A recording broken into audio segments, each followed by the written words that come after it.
Hello. We all are very eager to know how can we stay happy, healthy and well. So what I'm going to do today is that I'm going to give you some tips, to be very precise, 5 tips to stay happy, healthy and well. That is very well evidence based. So what are these 5 tips to well-being? Number 1 is staying connected. Number 2 is being active. Number 3 is taking notice of things. Number 4 is keep learning. And 5, make sure that you give. So number 1 is staying connected. You might wonder why I'm talking about staying connected in this digital age. We are all connected, that's true. And if we look at our connections on our phone or on our LinkedIn, it would run into thousands. But that's not true connection. What I mean by connection is that is staying connected with a human-to-human interaction. It's that face-to-face connection. So how would you do that? Speak to your neighbor. Speak to your friends. Speak to your family. Make sure that you call up or you meet up your friends or family on a regular basis. If you're on the train or on the bus or on a flight, speak to the person sitting next to you. If you find a stranger who seems lost, try and speak to him and try and see if you can help him out. So it's very important to develop that human connection. So that takes us now to the second point of well-being, which is staying active. It's not going to a gym or going jogging alone means activity. You can stay active by incorporating some of those activities into your day-to-day life.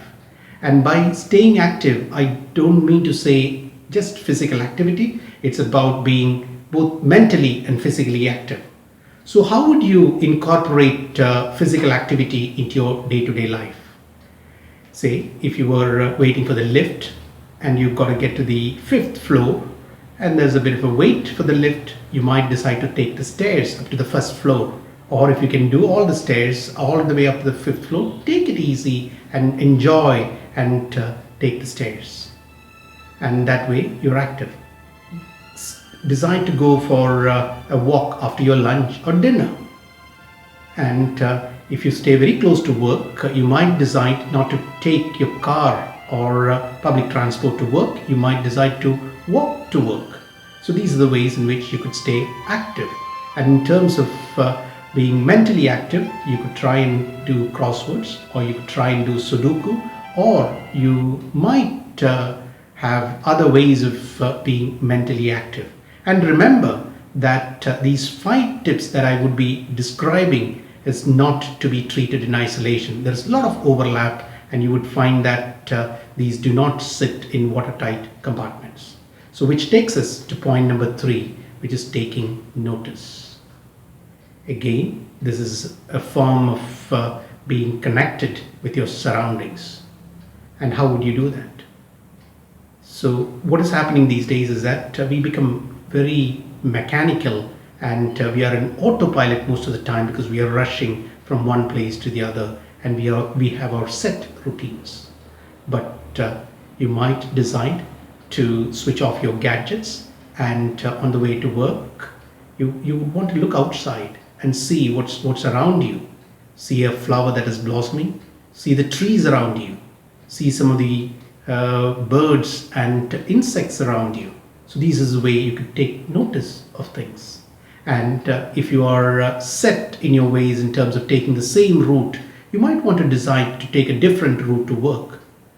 And during weekends or whenever you have a break, you try and explore the areas that you've never explored, and ensure that you're taking the time to take notice of things around you, taking notice of nature. You don't have to go into a nature reserve or parks or anything to take notice. You can actually incorporate it into your day-to-day practice. You might, one of the other things that you could do is you could have a plant in your study or in your office, and see how that plant grows, or as it grows. So you're taking notice of things. These are simple tips that I'm giving you. You could develop your own tips as to how you could take notice of things and use some of these tips into your day-to-day practice. Number 4 is keep learning, and that's one of the things one might wonder. Well, I finished all my education. What do I learn now? Well, learning is a lifelong process. You might decide to learn music, decide to learn a new instrument. So anything, you could learn anything. You might want to learn a religious text. So you could continue to keep learning new things, and you could develop new interests. And in that way, you keep your brain cells active, and you're staying active. And as I told you before, when you do any of these things in these 5 tips, there is lots of overlap between the other areas as well. And now, finally, it's about giving. And giving gives you enormous joy. And giving does not just mean giving away financially or putting in lots of resources. It doesn't mean that at all. There are different forms in which you could give. You could give your time. You could offer support to a student.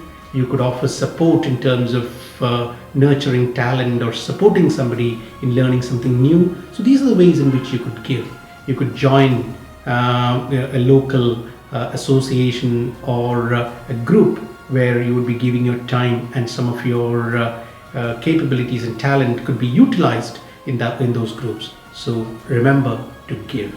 And now let me just sum up those 5 tips that will keep you happy, healthy, and well. Is number 1 is staying connected, stay active, take notice, keep learning, and give.